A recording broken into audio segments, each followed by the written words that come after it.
Manang kamo mga dato diha, pangita mo pobre, panghatag na yung kwarta. Apila ko ha. Ako yung testimony niya diyo sa kadato, nga kami mga pari sa Tagbilaran, every now and then, magagathering me, no? Tapok-tapok kinta me.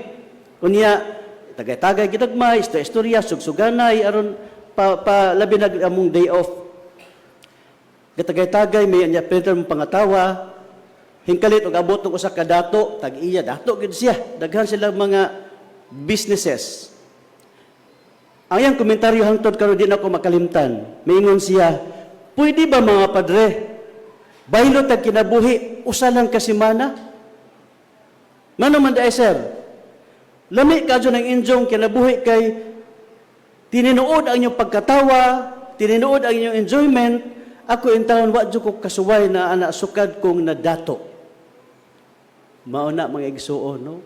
Manang kamo mga dato diha, pangita mo pobre, panghatag na yung kwarta. Apila ko ha. Kay gikan palbukog Tagbilaran. Bitaw, joke ra, no? Manang mga igsuon, sala, kinahanglan, likayan. Kaning having enemies, kaning yung natay kontra mga igsuon, labihay yung gubuta atong kinabuhi ani, no? Di ba ito'y kanang naay magtiadyon, galalis, maingon ang bana, ingon ang asawa, ikaw, kas kayo kag beer, kas kayo kag kwarta, sige lang palit og beer, kis-kis, unya, kanang naay, nahurot na itong imong sweldo kada buwan. Maingon po nagbana, ikaw, imong make-up, break na ng mahala kaayo, di na kas og kwarta, maingon po nag-asawa. Unya, nagpagwapa man ko tungod nimo. Maingon po nagbana. Unya, naghubog man ko or magwapa ka. Pareha silang tuyo, pero nanggiaway, no? Kaning natay kontra mga igsuon, lisod, kaadyo ni pagkamalinawon. Nga naman, ang tao ganino ay kontra mga igsuon, na kaaway, sige lang sa pangita o mga butang, unsaon nga to bring that person down, to pull him or her down. Mauganay kanunay pangitaon.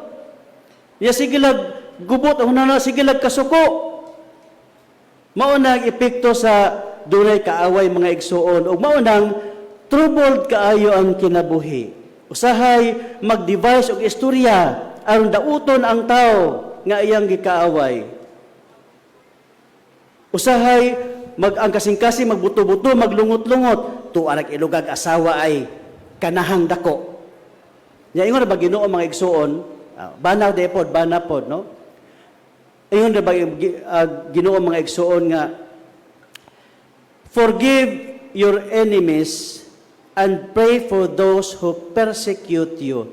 Di na to kuhaan o panag-ingnan mga igsuon tong gadupa bitaw si Jesus sa cross. Unsa iyang gisulti ngadto sa mga gadungaw siya sa naglansang ni Jah? Amahan, pasaylua sila kay wala sila masayod sa ilang gibuhat. Nindot kayo, no? Kamo magampo ba mo sa inyong kontra? Magampo po pa der. O makita nga mo hagbong punta ng jeep. Ginoo, maligsan untag ice cream ng di mo budget uguta, ng ilog og bana, ng ilog asawa ug uban pa, no? Usahay na nato pagampo, pero dili ba na may pagampo mga igsoon ha, nagisugo nato. Ang pagampo is to open the eyes and mind and heart of that person aron siya makakita sa iyang sayop ug magkauli inyong kabubuton. Mao na nindot nga pagampo, pero lisod kaadyo na buhaton. Pero nangita makakatanga mo tubo ta sa pagtuo, makakbaton tag kalinaw, aw kinahanglan jud nato ng buhaton mga igsuon, no? There was an Indian guru, no? Kanang teacher ba sa mga Indiano. Maingon siya, holding grudges is like taking poison and hoping the other person will die. Naaron sa mga kanang reels, no? Binisayon ako to ha, ang pagkasuko kuno, pagdumot o paglagot, mura kuno raga inom kag hilo. Pero nang hinaot ka, kadtong tawhana mo ay mamatay. na ikaw ba hinahinig daot sa imong kaugalingon kung masuko ka. Si ikagkalagot, ag imong kalagutan, ka smile na intawo, no? Mga igsuon ni Kristo, nindot siguro nga atong tan-awon ug balik kining tulo ka mga butang. Ano man o saon man, ang ato ni siyang wadon sa atong kinabuhi. Kay aron makabaton tag kalinaw, mutubo ta diha sa atong pagtuo, no? Balikon ako, mga igsuon, kung gusto tayong mawagtang ni, for kanang naay, unsa man to siya, kining absence of God, make Him present always in your lives, in our lives. Yung ato dyan siyang i-recognize kanunay, ato dyan siyang sampiton kanunay, ug hinumduman kanunay.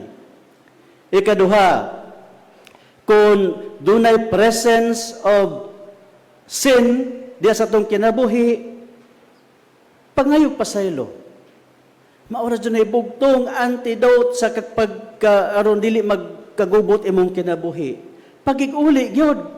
Ayaw gyud huwata nga mauwahi ang tanan, no? Ayaw huwata nga maniwang ka, di nakaganahan mo kaon tungod sa imong kalagot. Unya, mga igsuon, having some enemies, unsay buhaton sa tao, be reconciled, no? Ngayon pasaylo, makikuli gyud. Sahay kita kay makikuli ta por maghatag pasaylo miingon man tag pasayloon ka nako pero di na pareha sa una ha. Pasaylo ko nimo pero asa na pamaylo na ho. Asa na pangutang. Asa nagduol at tabla ra pog imong gipahilayo imo kagalingon niya, no? Mga so balikon nako, if we can get rid of these things, surely we can grow in peace, live in peace, and grow in faith. Hinaot pa unta.